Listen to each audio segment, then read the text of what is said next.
In chess, there are 6 types of pieces. Each piece moves with its own unique style. Let's start by understanding the basic rules of piece movement, along with some exceptions. Whenever a player gets the opportunity to make a move, first, they decide which piece they want to move. According to FIDE rules, a player can move only one piece per turn. Multiple pieces cannot be moved at once. Then, they decide how many squares and in which direction that piece can move. Each piece moves differently. If a piece can move multiple squares, it's needed to know whether it can jump over another piece or not. Finally, the player must decide whether to place their piece in an empty square or capture an opponent's piece. So, the key points to remember when making a move are: first, piece selection. Then, consider the direction and power of the piece. Finally, decide whether to place it on an empty square or capture an opponent's piece. By following these 3 steps, a player can avoid making mistakes. Let's look at some examples in detail. Rule 1. A player can move only one piece at a time. After a player moves, it's the opponent's turn, and this continues until the game ends. So, the first thing a player should do when it's their turn is decide which piece to move. For example, in the starting position, the white player can move any pawn or the knight. However, they cannot move both a pawn and a knight at the same time, nor can they move 2 pawns together.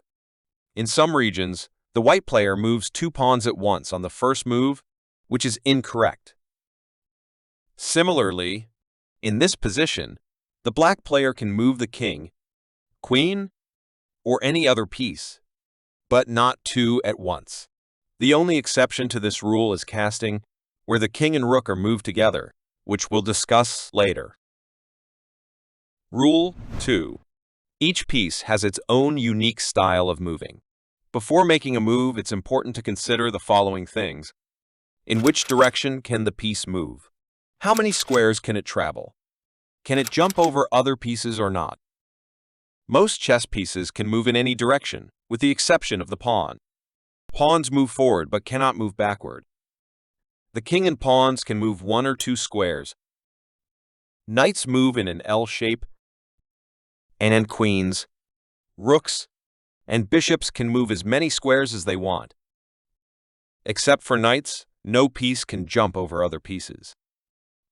For example, the queen can move in any direction, can move as many squares as wish, cannot jump over other pieces. The knight can move in any direction, can move 2.5 squares at a time, can jump over other pieces. We'll explore each piece's movement in more detail later. Rule 3. A piece can move to an empty square, can't move on a square occupied by another piece of the same color, can move on a square occupied by the opponent's piece by removing the piece. In chess, removing the opponent's piece from the board is known as capture. Once a piece is captured, it cannot be used further in the game.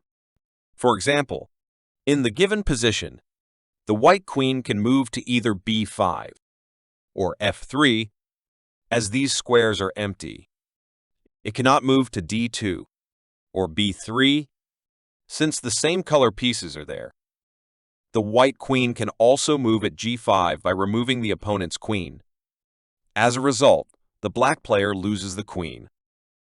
Similarly, the black player can move the rook to any highlighted empty squares, but not to red-marked squares occupied by its own pieces. The rook can also capture an opponent's piece and occupy that square. That means a white piece can never capture another white piece, and similarly, a black piece cannot capture another black piece. However, any white piece can capture any black piece, and any black piece can capture any white piece by occupying the captured piece's square. The exception to this is en passant, where a pawn can capture another pawn by moving to a square it has just passed. We'll discuss this further in another lesson. In addition to these general movement rules, there are some special moves like casting, check, pawn promotion, stalemate, etc. These will be covered in the next chapter. Stay tuned.